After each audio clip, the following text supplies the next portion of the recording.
नमस्कार दोस्तों, संगीता डॉट रिंकू जी में आप सभी का एक बार फिर स्वागत है। मैं एक नई और सच्ची घटना के साथ आप सबके बीच हाजिर हूँ। आज की जो सच्ची घटना है, जो कहानी है, ये पुलिस के लिए बहुत ही टेढ़ी खीर साबित होती है। लेकिन फिर जब पुलिस मेहनत करती है, तब पुलिस की जो मेहनत है वो रंग लाती है और एक छेद से पुलिस इस पूरे घटनाक्रम को सुलझा लेती है। और इसमें साथ देती है पुलिस की टीम की एक 8 साल की बच्ची, जिसकी वजह से पुलिस की टीम इस ब्लाइंड मर्डर केस को सुलझाने में कामयाब हो जाती है। तो आज की जो ये सच्ची घटना है, ये मुंबई से सटे एक ज़िला है थाने, वहीं की है। थाने में एक थाना क्षेत्र लगता है शांति नगर। इसी शांति नगर थाना क्षेत्र का एक पहाड़ी इलाका है, जंगल इलाका। वहाँ सुबह सुबह कुछ लोग जंगल में घूमने जाते हैं पहाड़ी साइड। उसी में से एक व्यक्ति की नज़र दूर एक बोरी पर पड़ती है और उस बोरी के पास बहुत ही ज़्यादा मक्खी भिनभिना रही थी।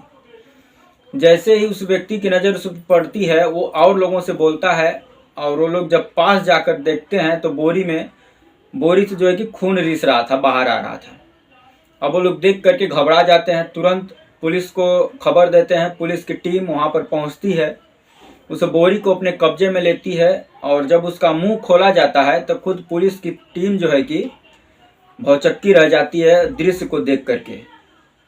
उसमें एक व्यक्ति का 2 पैर था। जैसे ही पुलिस की टीम देखती है 2 पैर है, सर्च ऑपरेशन चलाती है, आसपास के इलाके में और भी ढूंढती है। कुछ दूर जा करके एक बोरी में एक व्यक्ति की धड़ भी नजर आती है। ये देख करके साफ अंदाजा लग जाता है कि ये जो धड़ है और ये जो सर है, ये दोनों एक ही व्यक्ति की है। दोनों को पुलिस की टीम उठाती है, इकट्ठा करती है, उसके बाद फिर सर्च ऑपरेशन चलाती है। कुछ दूर एक बोरे में फिर वापस पुलिस को 2 हाथ नजर आता है।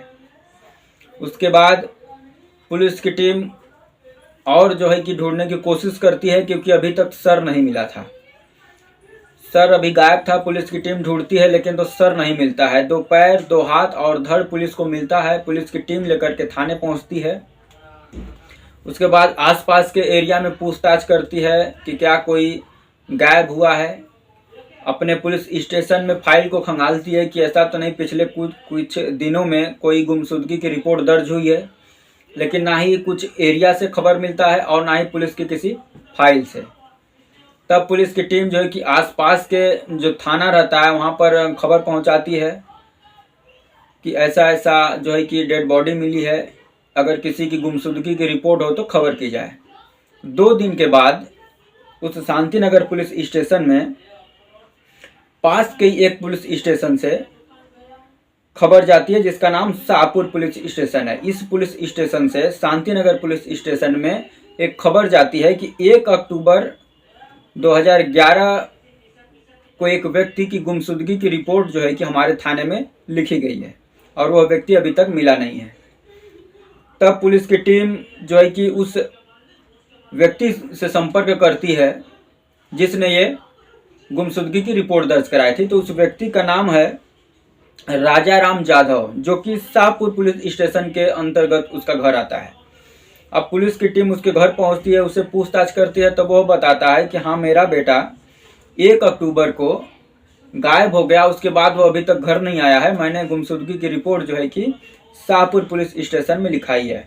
तब शांति नगर पुलिस स्टेशन की जो पुलिस है उस राजा राम जाधव को अपने साथ लेकर जाती है और बताती है कि एक हमको डेड बॉडी मिली है दूर जंगल से, आप चलकर उसको जो है कि पहचान कर लीजिए। उसका सर नहीं है, यदि जो है कि डेड बॉडी के किसी और पार्ट से अगर आप उसको पहचान कर लेंगे तो हमें जो है कि मदद मिलेगी।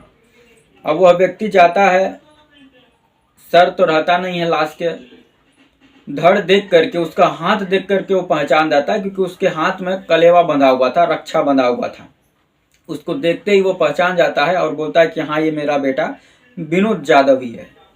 तब पुलिस की टीम जो है कि इस पूरे जो है कि जो डेड बॉडी मिली थी उसकी मतलब अब पहचान करने वाला मिल गया था पुलिस के पास। अब उससे पूछताछ होता है, जो राजा राम जाधव रहता है, कि आपके बेटे से किसी से दुश्मनी थी या आपका कोई दुश्मन है, कौन आपके बेटे को इतनी बेरहमी से मार सकता है, तो वह कोई नाम ले नहीं पाता है, क्योंकि उसको पता रहता है कि मेरा बेटा बहुत सीधा साधा है, उससे जो कि किसी के साथ कोई दुश्मनी हो नहीं सकती है, और ना ही कोई इतना बड़ा बिजनेस कारोबार है कि इसमें कोई दुश्मनी होगी, तो ये बात को टाल देता है। लेकिन एक व्यक्ति का नाम लेता है, विनोद जाधव का जो दोस्त रहता है, बहुत खास दोस्त, उसका नाम विजय पवार है। वह बोलता है कि विजय पवार उसके बहुत करीबी था, बहुत दोनों में पड़ती थी, यदि कुछ ऐसा मामला होगा तो विजय पवार से आप लोगों को पूछताछ करना चाहिए, वो कुछ बता पाएगा। पुलिस की टीम विजय पवार के दोस्त मतलब विजय पवार के घर जाती है, उससे पूछताछ करती है, लेकिन वह भी कुछ नहीं बता पाता है कि किसी से कोई दुश्मनी थी या कुछ थी। वो बोलता था कि हाँ, हम लोग अच्छे दोस्त थे, घूमते थे फिरते थे, लेकिन तो ऐसा मेरे नज़र में कोई नहीं है कि जो विनोद को मार सके। पुलिस की टीम वहाँ से भी खाली हाथ आ जाती है, अभी तक कोई सुराग मिला नहीं है। उसके बाद पुलिस की टीम पुलिस स्टेशन आ करके अपने खबरियों को अलर्ट करती है। जब खबरियों को अलर्ट करती है तो 3 दिन के बाद पुलिस को एक खबरी द्वारा कुछ सुराग मिलता है। सुराग यह मिलता है कि एक गांव है, शाहपुर पुलिस स्टेशन के अंतर्गत आता है।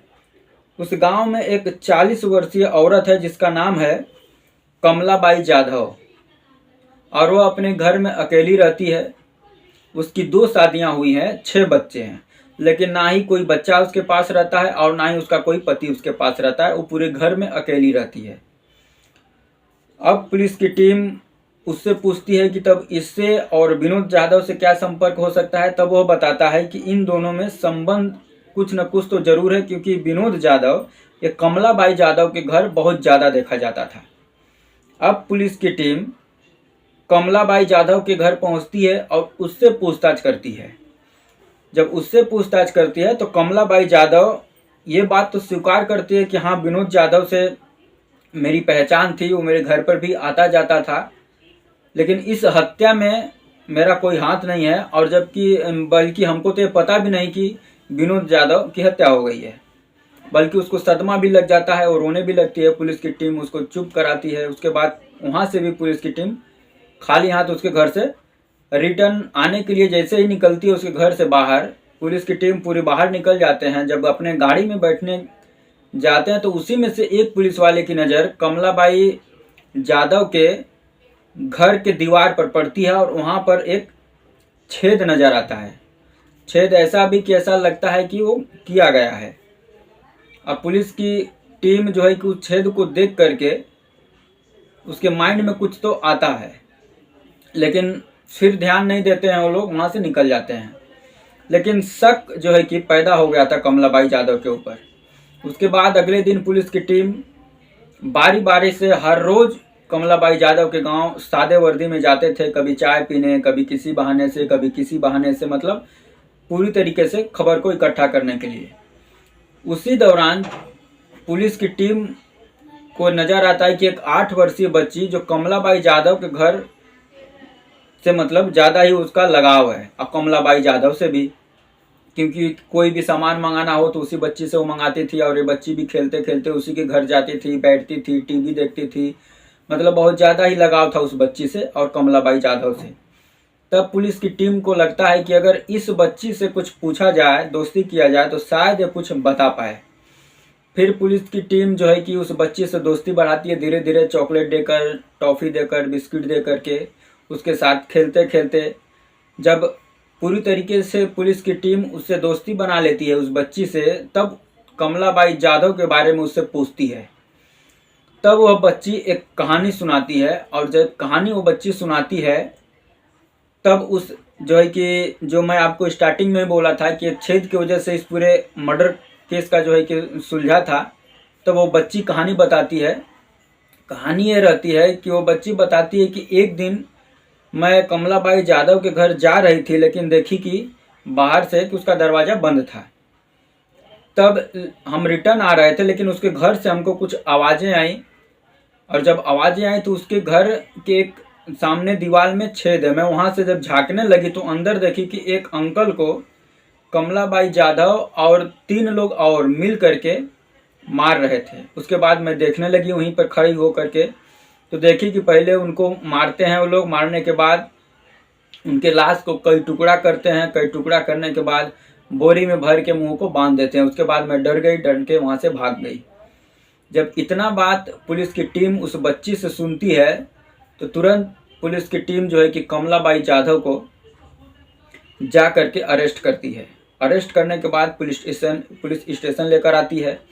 पुलिस स्टेशन लेके आके जब उसके साथ कड़ाई से जब पूछताछ करती है तब कमलाबाई जाधव टूट जाती है और टूटने के बाद एक कहानी सुनाती है। कहानी ये था कि कमलाबाई जाधव जो थी ये लड़कों से दोस्ती करती थी, लोगों से अवैध संबंध बनाती थी और इसी वजह से इसके जो दोनों पति थे और 6 बच्चे थे ये छोड़ के इसको चले गए थे और ये जो है कि अपने मोहल्ले में पूरी तरीके से बदनाम हो चुकी थी।